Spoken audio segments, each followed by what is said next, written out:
everyone, welcome back to Young and Unscripted.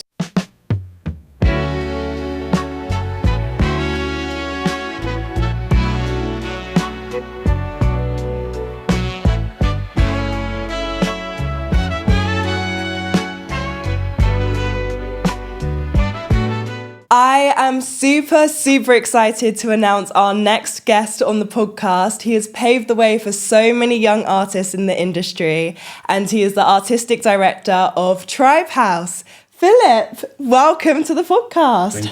Thank you. How are you? Yeah, I'm good. Other than my line back, the wheel punctured. I'm good other than that. Yeah. Thanks for having me. No, I'm really excited to do this interview. Could we start at the very beginning of your journey? What made you want to be a creative? What made you want to get into this space? Yeah, so my journey's been like so non-linear in comparison to other people who maybe have done theatre since they were really young. I always wanted to be involved in theatre, drama, but never really had the bravery to do it until I was around 16. So a surprise that comes to a lot of people is that I didn't take dramas as GCSE. Okay. And my teacher was like really upset about it. But I just didn't feel brave enough to do it. And I think a lot of that was about me not feeling like I saw enough people who looked like me within this industry that I'm quite interested in. So I got involved quite late on. There was a school play that I just like opted in to do. Really enjoyed my time there. And then actually like kind of started the journey into understanding what theatre is, what drama is, on another level, and then the rest is history, really. So I was a bit of a late bloomer. Yeah. But that's definitely informed why I've, developed the kind of work that I've done since. Yeah. Do you feel like, had you have taken drama as a subject, do you think it would have been different in any way? Do you feel like your career maybe would have changed, or are you glad that you didn't do it? Personally, I'm glad I didn't. Yeah. I really thrive and enjoy working with people who haven't experienced it before, because I know how that feels. Yeah. As well as, of course, it's great to work with like drama students, and always amazing to work with people who have an interest in it. But I think that's opened my creative world to be able to actually work with anyone. Had I got involved earlier, maybe acting was something I never took seriously, but maybe that's something that may have transpired a bit more. But directing was the thing that really took its hold of me, and facilitating as well. Yeah. What would you say is your main facilitating style when you go into facilitating? Main facilitating style is I would say, energetic, joyous. That's something that I always aim to bring into spaces, is as much joy as possible. And actually, just exploration. I think what that means for me is having conversations, understanding the world of the people that I'm working with, and actually building from that and finding a way to connect with them to help them unlock some creativity. Yeah. So, you know what I mean? Meeting them at the level, as opposed to like bringing in a new thing that's just going to kind of for everybody. Yeah. Is to try and find that human connection and kind of go from there, really. But yeah, that's kind of all something I've taken. Yeah, how do you adapt with all of the different types of groups that you work with? How do you make sure you find what works for that specific type of group? Yeah, I think the key thing is kind of actually sifting out, like really early on, figuring out the group's dynamic. I think that's actually the most important thing. I think that most groups will require the same thing.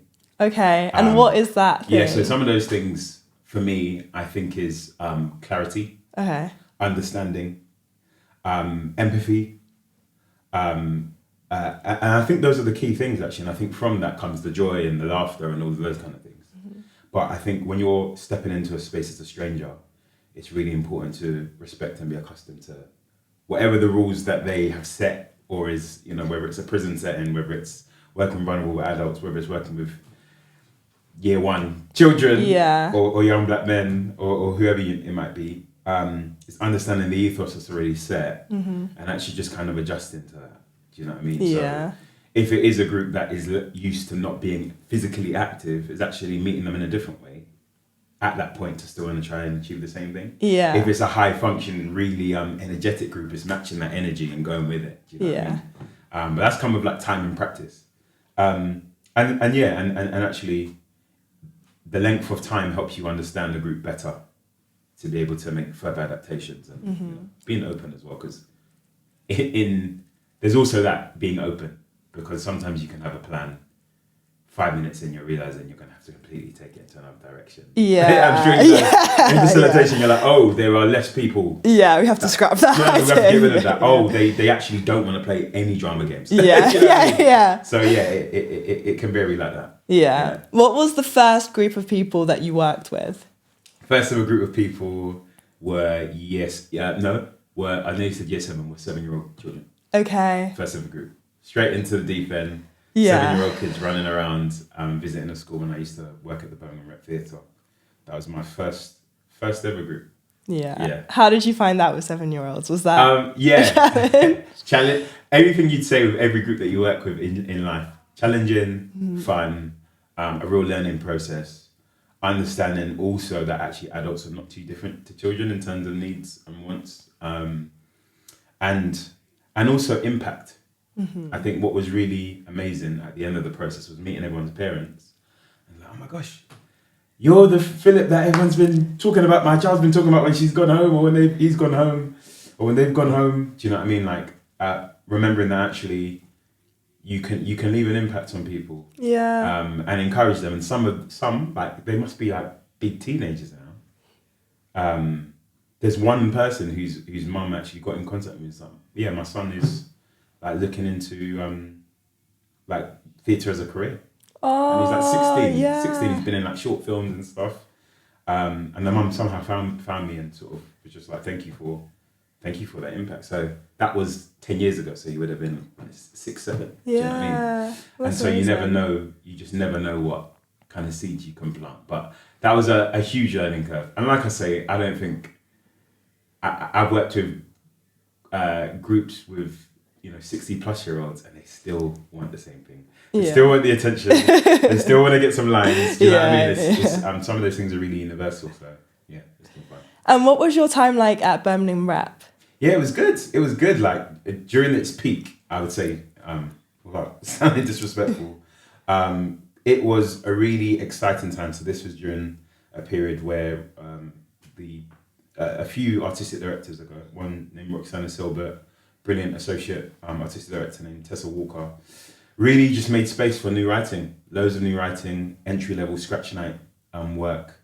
And actually these were the days that I ended up meeting Daniel Bailey when he was there, who I've made in a friend for life, loads of different so many artists that came from Birmingham or left London to come through Birmingham, sort of came through, but it was a stage of a lot of creativity. Mm-hmm. We just kind of, whether it was working in youth theatre, working with community groups, we were able to just do what we wanted to do. Do you know what I mean? It was quite a bit of a playground for me at the time. I was like 22 and just kind of trying things and failing as well. And you know what I mean? And directing shows that I've never mentioned now and getting better and developing a style and kind of that allowed me to be recognised on a sort of wider platform, which then eventually brought me back to London. I'm really interested in that point about failing and having those failures. How do you feel like that helped to shape the artist that you are now? Oh, majorly. There was I think there's sort of two aspects. There's one as a facilitator and two as a director. So as a facilitator, I had a really brilliant mentor named Jeff Redman, who's like, I just say he's like an OG in the game. He's been doing this forever. And he came in at a really great period just to, there was some sort of funds to support me. And I think he just really helped me understand the structure, like workshops and its structure and why. Like to actually find purpose as opposed to doing ideas that just might seem cool. But I guess it's why I emphasize what does the group need and what are the kind of, I'm sure you're familiar with the term like scaffolding and those kind of steps that or people have changed it into different phrases or words that help people, that helps actually get people across, if there's to speak metaphorically, if the workshop is a bridge and you want people to get to the end of the bridge, it's actually how do you build the bridge to allow them to cross. Yeah. And the same transfers to directing as well. I think in failures, I did shows not really knowing what I was doing. Do you know what I mean? But then I'm a very visual learner, so I just kept watching theatre actually, and I really admired certain pieces, and it taught me about staging and all of these kind of things. I sat in on rehearsals as well with other people. I shadowed, and actually through that observation, I then was just able to develop my craft. But definitely, failing was so necessary. Or failing might be a harsh word. It's just learning. Really. Yeah. Is making some things that you go, oh, I really cringe at that now, or I said that thing and that maybe in reflection wasn't the right thing to have said at that time because it wasn't sensitive, or I wasn't aware. But also being open to feedback. I receive feedback on plays to this day. I receive, I say maybe less feedback in facilitation, but I've been in spaces where I've received feedback from a mentor and stuff like that. Yeah. What would you say is your main difference between your facilitating style and your directing style? Oh, that is good. I actually think it's very similar. That's good though. I think it's really similar. Yeah. I think that's why. I think that's why I have such a fun time doing it. I think for some actors, I guess the level of care or attention can, maybe with older actors that I worked with has been a bit like, oh wow, I'm having a check-in. Like, what does that? Yeah. Well, I'm having a check-in before reading this play. Do you know what I mean? But I really care. I think that's kind of the ultimate thing that I always want, whether it's participant to actor to know, is I really care for someone's interaction with the work we're doing. You know what I mean? I really want everyone to enjoy the process. And of course, that won't always be the case for everyone because that's just too perfect. But if we can all leave the project, leave the play, feeling really proud of what we're doing, then for me that's my job done and doing it well. You know what I mean? I'm in the business of both, of making good work that we're enjoying making. Yeah. So I think I think it's so similar. Yeah. And with Rep, you then did a project that was sponsored by the Mind charity, wasn't it? Yeah, and it's a Light Post Theatre that you created. Could you talk to me a bit about that? Yeah, so that is where my journey in working with young black men all began. So we were commissioned by Mind Charity to run a pilot project, which was called Up My Street. And the description at the time was to work with young black men at risk of mental health issues. Now that is a really broad thing to say. So I kind of did my own research, my own studies alongside the brilliant Mind Charity and Centre of Mental Health, who are a part of it, and understood actually the severity of, in relation to statistics, of how mental health does affect black men directly. So my response to what is a project that's meant to come and go was to make a company that is and thankfully is still running now in different leadership, but the leadership is under someone who was also in the company. Oh, that's amazing. Which is a dream. So yeah, that was a series of workshops once a week, year after for 2 years, just untangling mental health, offering a space for the young black men to understand the spectrum of mental health, whilst also telling stories about black male mental health directly. I worked there, including being at the Rep for nearly 5 years. Wow. So it was. I think what was so important, and that definitely sparked the latter idea of Trybe House, was that I wanted something to be long lasting as opposed to something that comes and goes. Yeah. So even when the funding did stop, it kept going. Yeah. And now they are now a separate entity and are actually their own company.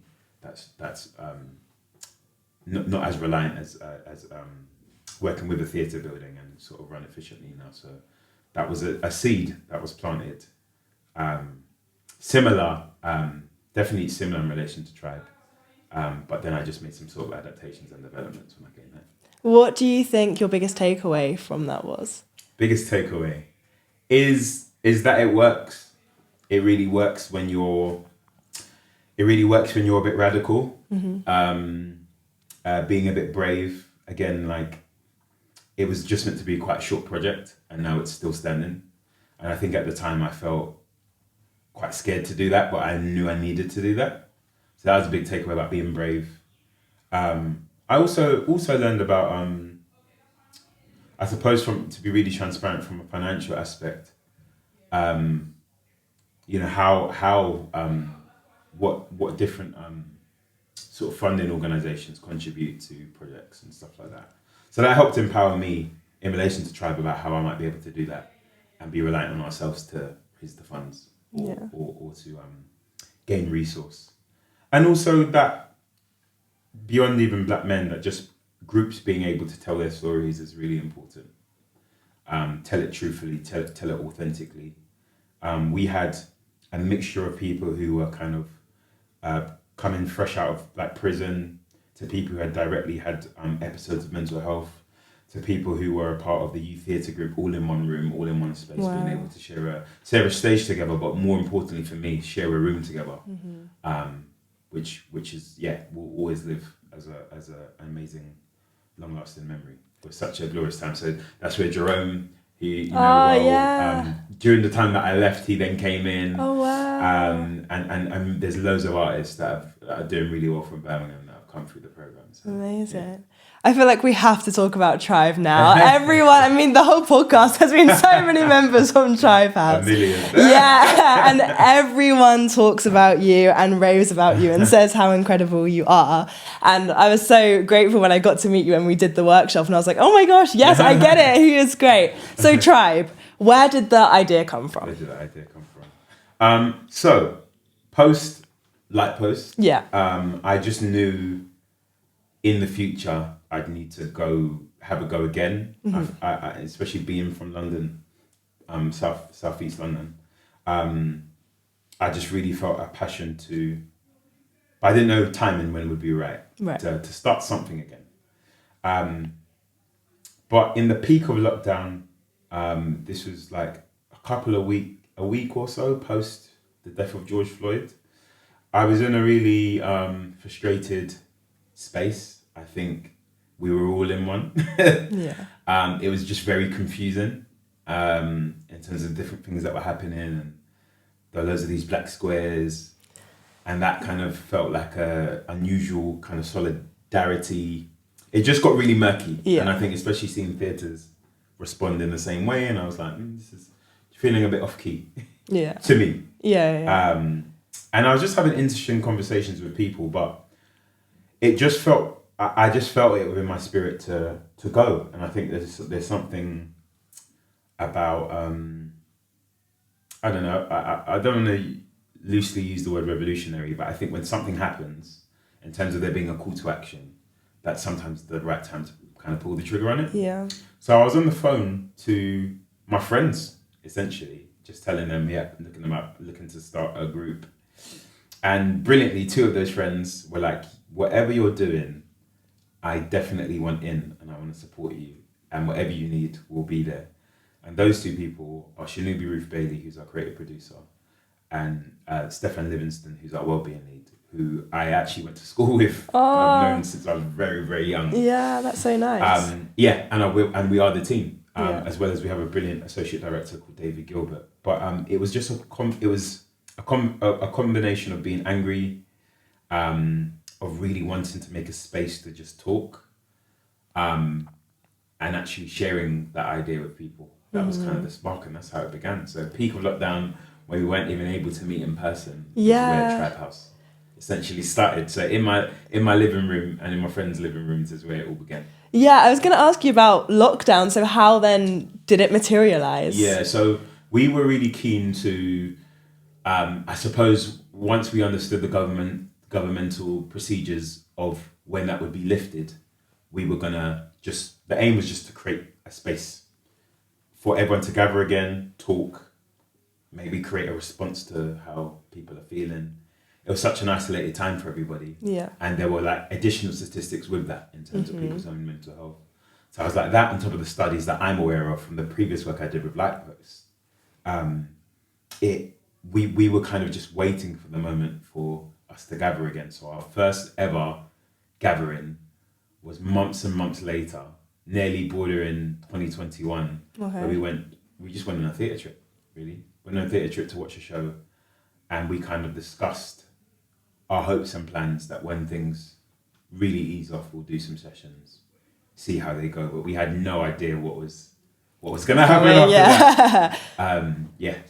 Was the aim always to create theatre, or was it just to have those conversations and use theatre as an outlet rather than actually creating it? So I think tucked away somewhere, we always wanted to eventually make work. Yeah. But it wasn't our primary thing. It was actually more about there being creative workshops as a starting point.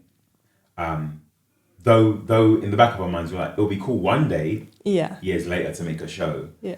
No, we just wanted to literally, whatever it looked like in terms of where it was theatre trips combined with having certain workshops here and there to do a bit of storytelling stuff. That was it.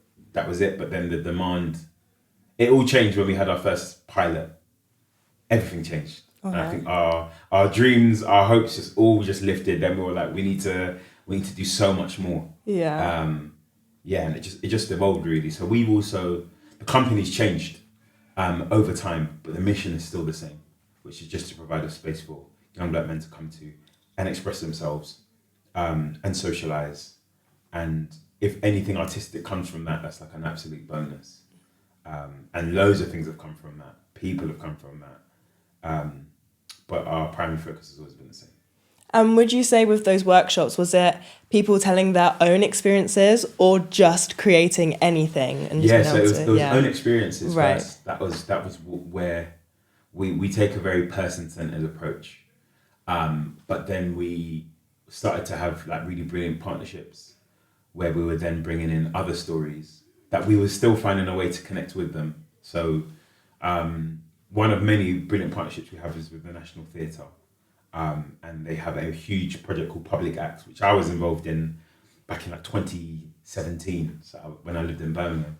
Fast forward anyway, they asked Trybe to be a part of that. So we brought in the Odyssey as a story, which a lot of them had never heard of, never experienced Greek mythology, but actually found a lot of resonance with it, which was fascinating to go, how might we be able to connect with this in our modern world?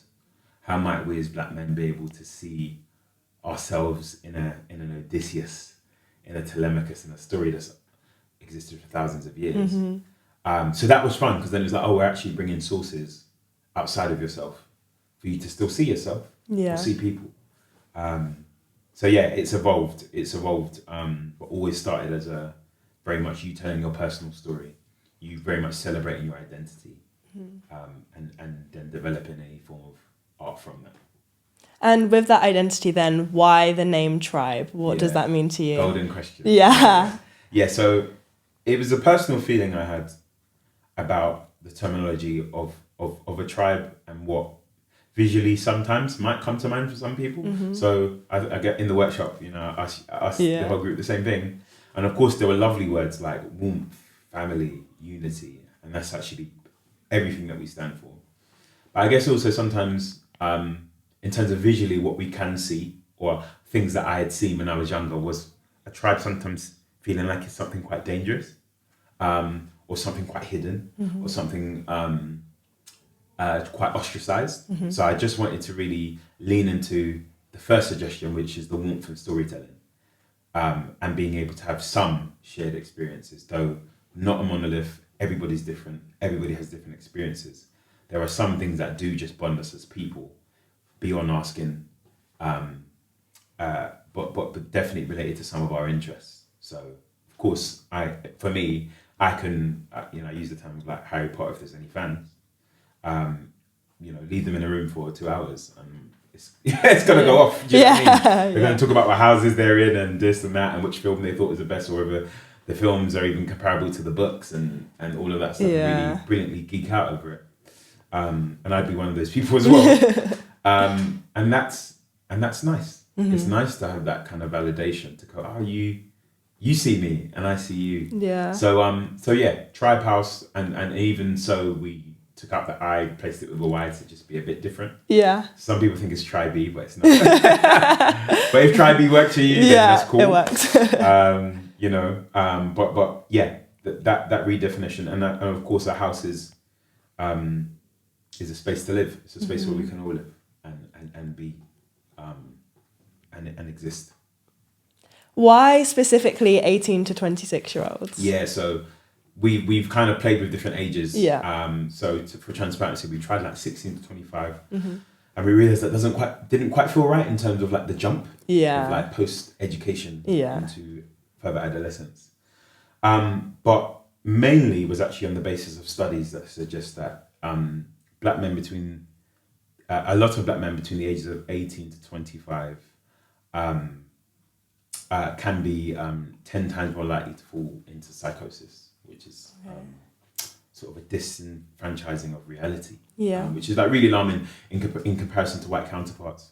Again, that means that white counterparts are also experiencing mental health challenges too, and all types of people, Yeah. Binary and non-binary people experience loads of different challenges in life. But that's a really alarming statistic. Yeah. As well as black men being 4 times more likely to be admitted into, to be detained under the Mental Health Act as well. Yeah. So purely because of statistics is why it's isolated, because there were studies that were suggesting that those times, that age bracket can be quite turbulent in terms of employment, in terms of just general well-being, to be honest, beyond employment and sort of the challenges that we can face at times. Unfortunately, whether you're looking in a newspaper or whether you're flicking on the news, it can feel like it's quite a regular thing to see that someone has had an episode, or even in your local community, you might see older black men who might be outside of bookies, or and you kind of wonder. I wonder, for me anyway, I wonder when you were between the ages of 18 to 25, what was going on? Yeah. Who were you? Yeah. And actually, could there have been support that could have helped those years that went on? So the sort of 18 to 25 side is that, but then the reason why we've done 26 is because definitely I've experienced it, is there are so many schemes that end at 25. Yeah, literally every scheme. At 25, they're like, yeah, thanks. you're done. You're done, you're an adult. Yeah. And actually, we felt inclined to just give everyone another year to kind of just settle. And actually, the fun thing with Trybe is even when you turn 26, we don't really, unless you want to go, we'll still find another way to work with you. Yeah. So we have our alumni company, which are the sort of 26 pluses who have come through Trybe House, and we work with them in a developed professional capacity. So we bring them to schools with us. We give them, paid opportunities, paid work, and stuff like that. So to continue to act as like bigger brothers to the other members that will be coming through at Trybe House. Yeah. So it doesn't really stop. Yeah, no, but that's amazing. Yeah. That's lovely. Thank you. What do you think the main difference has been then for these men who are a part of your company? It's a good question. I think the difference is that I think this is just a thing that's ongoing. Yeah. I think the thing we always say to the members at Trybe House is we absolutely want you to be busy. We love it when you're away for ages because you're filming, or because you're in a play. But we're here. Do you know what I mean? And brilliantly, sometimes we have actors who just come back and they're like, I've just missed the space. I just need to touch in again. And so that Toby King Bakari, he's been killing it. He just came back. I missed it here. And that's really nice. And we've had really well established actors who are like, can I join? And I'm like, not quite, but it's I think what works is that it's consistent. Like on a Saturday for now, once a month, and we have other projects that are more intensive. Where we'll be, and if you're a member of Trybe, you're always welcome to pop in.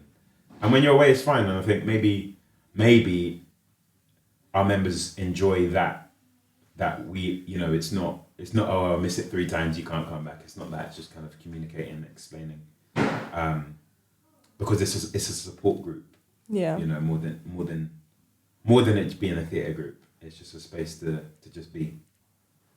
Has there been any talks of maybe increasing the frequency of it rather than the once a month, or do you think you're going to keep it for now as Yeah. So definitely in our dream world is for it to be once a week. Yeah. And we have made it once a week based on different projects we've done. So we had a collaboration with NYT, and that was like a 12-week period. The project with the National Theatre, that was across a year. Wow. Where we were meeting, meeting once a week at the National Theatre. We also do school stuff as well.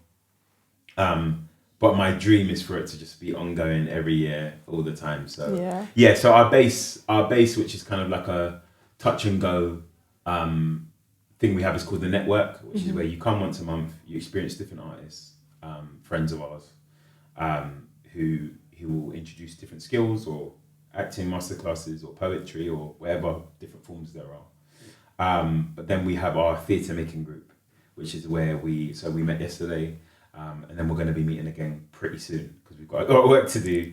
We kind of have these sporadic projects that we get. But yeah, in a dream model, just go every week. And what's been your favourite project that you've done with Trybe? There's been so many. Difficult. That's really, really tough. That's actually very difficult.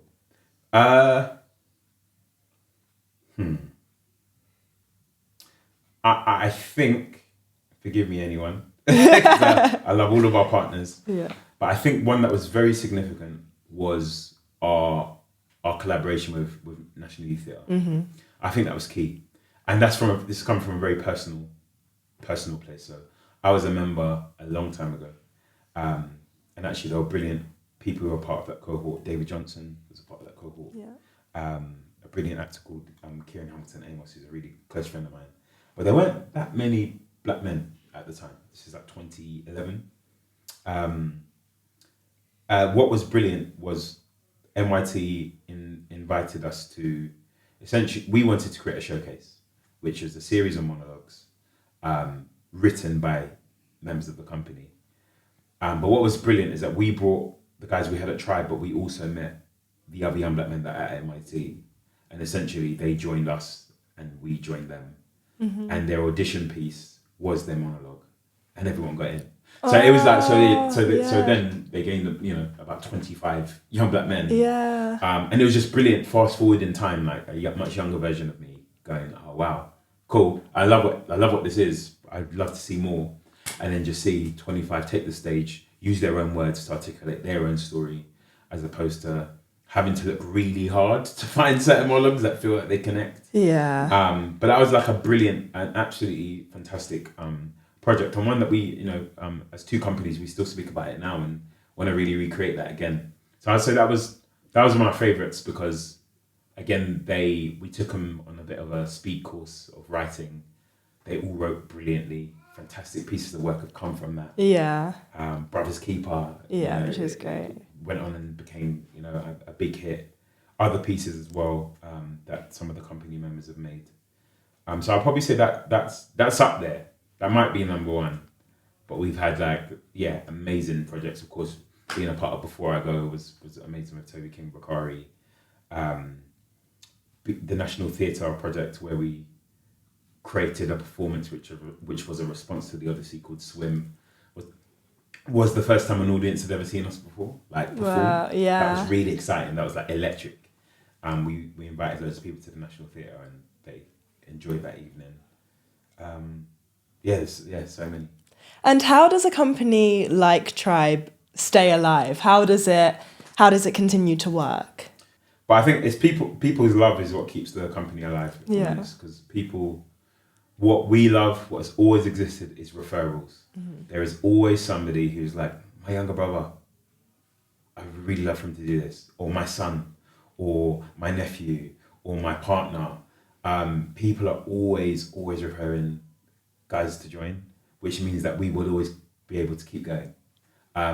Funding has always been a challenge, but we've been really blessed to be funded by different theatres, and we're still, developing the whole sort of funding aspect is something we're working on trying to crack, but it will never stop us from doing what we need to do. Yeah. We will always still run our sessions, even if our pockets are running dry. It's something that, the mission is something that we're just so committed to and have to see through, because there's still, until the statistics start to shift in the UK, lived experiences in London, then we've still got a lot of work to do. What keeps us alive is the support. So we've got so much. It's amazing. The support we have is so overwhelming in the most amazing way, because I'm just like, man, this was an idea that has become something that people are starting to know about. We've gone into colleges and people have already heard of the company before, and I'm like, this is insane. Yeah. This is so wild. That's so cool though. Or I meet people, it is cool, and it's like, I meet people who will know who the company is before they even know. Someone has asked me, do you work for Trybe? You're like, and I'm like, but I'm like, it's the best thing in the world, actually, because it is about the collective. It is about the team that work tirelessly behind it. Though conceptualizing the idea, the the support that our members, my colleagues, other theatres give to Trybe is what keeps us going. Yeah. And those statistics that you talked about, have you seen a shift and a change in them? Yeah, definitely. I think like we really take like evaluation seriously. Yeah. It's a lot of paperwork and not everyone loves it. But we have sort of different types of check-ins and sort of see after projects whether things feel like they've improved or not. And it's always consistently improved. And actually, I think the brilliant thing is beyond the sort of paperwork, they articulate it. I think what's the most validating thing in the world is hearing them, without prompt, explain what they feel Trybe has maybe done for them. Mentally, socially, confidence, well-being, opportunity. It really lives in their testimonies when they speak about the company.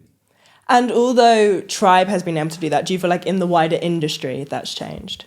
I think it's changing. Yeah. I think it's changing. I think it's what's really important to us is, though of course we've got amazing performers, is that as well as that, I would say generally Black people actually are being recognised for the multifaceted skills that they have within our industry. I think sometimes I felt, especially when coming into the industry, it was very much seeing a Black body as a performer, but maybe not necessarily as frequently as a director, right, or in lighting design, or in sound design, or no design, or in marketing, do you know what I mean? Or in development and fundraising.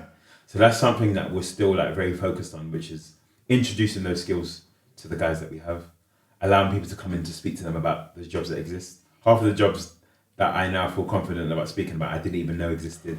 And I think they didn't even know existed.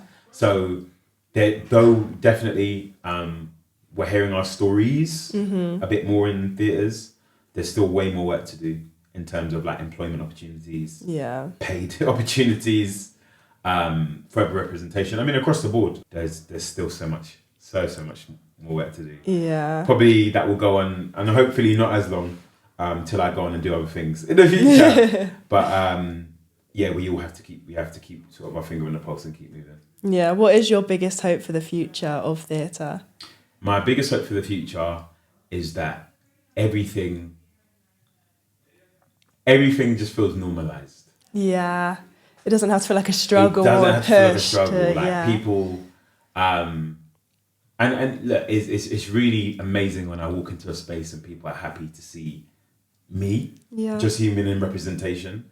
But until like we become, I don't say bored of it, but it just feels normal. Do you know what I mean? To see a Black artistic director from South London, to be able to see companies that have all types of different forms of representation share their stories with the world, the different types of stories to be told. That's actually my hope. My parents talk about, like back in the day when they used to like see a Black person on the screen and be really excited. Yeah. And actually, like for us, it's improving in theatre, but I still get that. Oh my gosh, it's nice. Because seeing, the younger version of me was yearning to just see someone who can go, oh, you can do it as well. And I think in a lot of cases, for the guys we work with, seeing is believing. You know what I mean? So until, for some, maybe they saw that you can create a company, they may have never done, may have never done that. I wouldn't have done it. Do you know what I mean? If I didn't know that companies like Talawa had existed and groups like the Posse had existed, like loads of companies that have existed long before our time. It's just about continuing that legacy. So my hope is that it all just unravels and walk into a theatre and we're like, this is how it should be anyway. Yeah, this is it. You know what I mean? It's not like, it's not so peculiar, you know?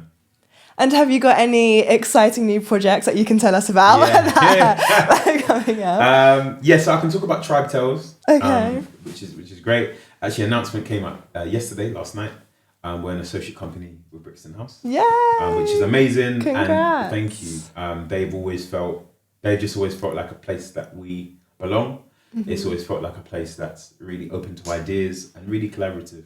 So we've been supported by them to enroll a project called Trybe House, which is a dream that we've had since the beginning. This was one other dream we had when we were like, oh, we need to make shows. But Shanibi Ruth Bailey, our creative producer, really wanted to collate monologues, speeches, and create a book. That's like our dream, and we're working on that bit now in terms of publishing, which hopefully will have different volumes and different series and seasons that people can use as a resource. I think, of course, it's absolutely fantastic to be able to find a monologue from a play, but actually, if there is a book of loads of different perspectives, not necessarily rooted in like blackness, but just authenticity, that someone can use for drama school, someone can use, I don't know, while studying English, whatever it might be. Is the dream for us. So they commissioned us we took the guys away for a retreat in Birmingham, back to the old full circle moment. Full circle, back I to love the Birmingham that. rap as well. Yeah. To work closely with an amazing friend of ours called Yomi Shode, award-winning poet and just brilliant person, who was their mentor, writing mentor for a couple of days. Really took them to the mountains, really put them through it, because they're fantastic writers, but we just wanted to encourage a new way of approaching writing. And now that that's done, we're now in the phase of preparing a showcase. TBC. Yes. So that will, when that does come, that will definitely, we'll be making a lot of noise about that. And then we have a project that I can't speak about. Okay. But we started just yet, but the announcement will be soon. But one that we started yesterday. Oh, that's really so exciting. Yeah, super. And I'm interested to know, if you could commission one story, it could be any story, what would you commission and why? That's very good. One I can't actually say. Because it's happening. They do it because I actually I realised I was like, this one is actually the one. Okay. So it's one that I don't You don't want to... I don't want to take it away from me. So no one take it away from me, please. I need this one. But if I could commission a story, I am obsessed with Black British culture. And I feel that we don't see as many period pieces or plays about that. No, it's all American. I feel like when things are on TV, it's always the American experience. Yes. And actually, of course, there's like August Wilson. There are like beasts of plays. Like fantastic plays. And plays here do exist. Yeah. But I feel like I'd love to see a play based on 1980s Black Britain about Brixton. Yeah. I'd love to see a play now, though I grew up in it, so it's just showing my age, like 1990s. And just see a play that's just set there. It doesn't necessarily jump in time, but it's just that, or 1970s, or 1960s. You know what I mean? Like to see more Windrush stories, to see like stories beyond like my grandparents coming here, but actually like where were the clubs that they went to? Where, you know what I mean? There's just so much. How did people meet? How did people date? How did people do all sorts? I think if I had money to commission something, I'd be like, please, can we collate some stories from people, which is basically my parents' generation, and just tell us so that we can recreate something. So that's like, that'd be so fun. Yeah, that'd be really cool. We really need to, like, because I'm obsessed with history. Yeah. And especially like our history, and of course, our history predates that long before like Victorian, Elizabethan times and stuff. But in terms of I think like keeping people's stories is so important, just so it doesn't get washed in time. I mean, now one would argue that even an early 2000s piece is a period piece. Yeah. Went from being a contemporary monologue to do you know what I mean? So that's one, and the other one waiting to find a Western producer. Yeah. Let's get it out there. Let's do it. I'm actually interested in you talking about you loving history and being a historian, because I saw that you are a grime historian. I am. How does that facilitate your work? How do you bring that into your work? Yeah, so that's so grime is something that I was exposed to from such a young age, because of my older brothers and their love of music. So they used to buy records there was a shop called Big Apple in Croydon, where you could literally buy like grime vinyls and all the DVDs, all the classics. Like I'm literally getting excited talking about it, because I just love grime, and I think the reason why is because I think it really represents a particular type of generation as well, of young people who could only articulate their story through a 140 BPM beat. And I just think there's a vibration or an energy about grime that I think to this day is just so like rebellious, exciting, funny, heartbreaking, you know, and actually all the different subgenres that have come from that have developed into other things. But I think the aspect of emceeing and telling your story is something that has really stuck with me.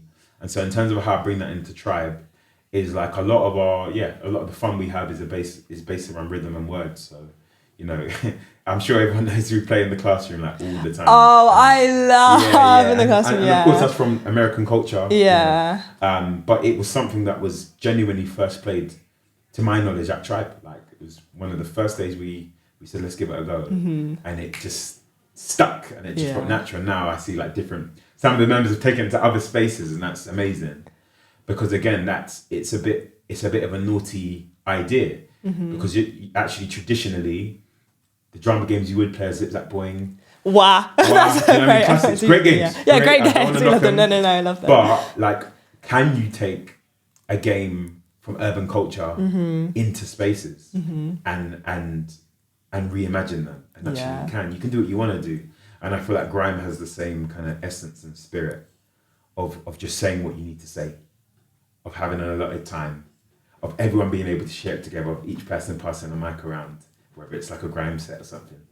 I think that just kind of comes through, because I am of that generation. Do you know what I mean? Where everyone had a phase where they used to rap, or you know what I mean, or the SoundCloud rap. Yeah, do you know what I mean? Like we would put on our phone and everyone would go in a circle. And only the people who really rapped like would continue to do it. But that was fun. That's how we used to find fun. Do you know what I mean? Like in the playground, and that curiosity of seeing how you can use words and put them together and create schemes and stuff. Yeah. It's probably why I love scripts and all of that stuff, and dramaturgy. Yeah. And all of that. So yeah, I think grime has played a massive part in my life, and I think artistically. Amazing. Yeah. And Philip, my final question for you is, what advice would you give to an aspiring creative? Yeah, I think don't get too in your head. Yeah. Like, I think unfortunately, because of stuff like content and loads of things actually, like social media isn't something that's really, maybe because I'm a bit older, it's not really bothered me so much. But I understand its demand, especially for like younger generation, and being visible and being seen. But actually, I think it's just important to just do the work. Yeah. Like just actually put the work out. And I think like embracing the work you really don't want to do, because it's really easy to just do the fun stuff. Yeah. It's not so easy to file papers. It's not so easy to understand how to do your taxes. Yeah. Like, but actually these are really important things, because it will come and find you. Do you know what I mean? Like, yeah. And it is a part of growing up as a creative, if you're going to be a freelancer. So I've said loads of things there, but I guess the thing is embracing the work that you don't want to do, because I promise you'll grow from it. Just putting the work out instead of like, you know, I think, I speak to different artists, and you know, sometimes they try and be really strategic. So like, which venue should I target, and which space do you think they should work in? Especially when they're like sort of only just emerging as an artist. Yeah. Don't worry about it. Put the work out, like, because when I was just doing the work and I was younger, doors would just open. Do you know what I mean? And I know that times change and opportunities don't present themselves as easy as they maybe used to. But I think being audacious is key. Just being really, really bold and brave. Writing that script, submitting it when applications are due, speaking to producers, trying to meet with people who work in funding, trying to meet with artistic directors. Just got to do it. When I was 18, you couldn't tell me. You couldn't tell me then that I couldn't do something. Yeah, do you know what I mean? You're like, but I'm going to do it. Yeah, the industry can kind of, experiences, rejections can take that away. Yeah. So keep the spark. Yeah. Amazing. Thank you so much for coming on the podcast, Philip. I've loved hearing your story and all about Trybe. So thank you so much. No worries. See you all next week on Young and Unscripted. Bye.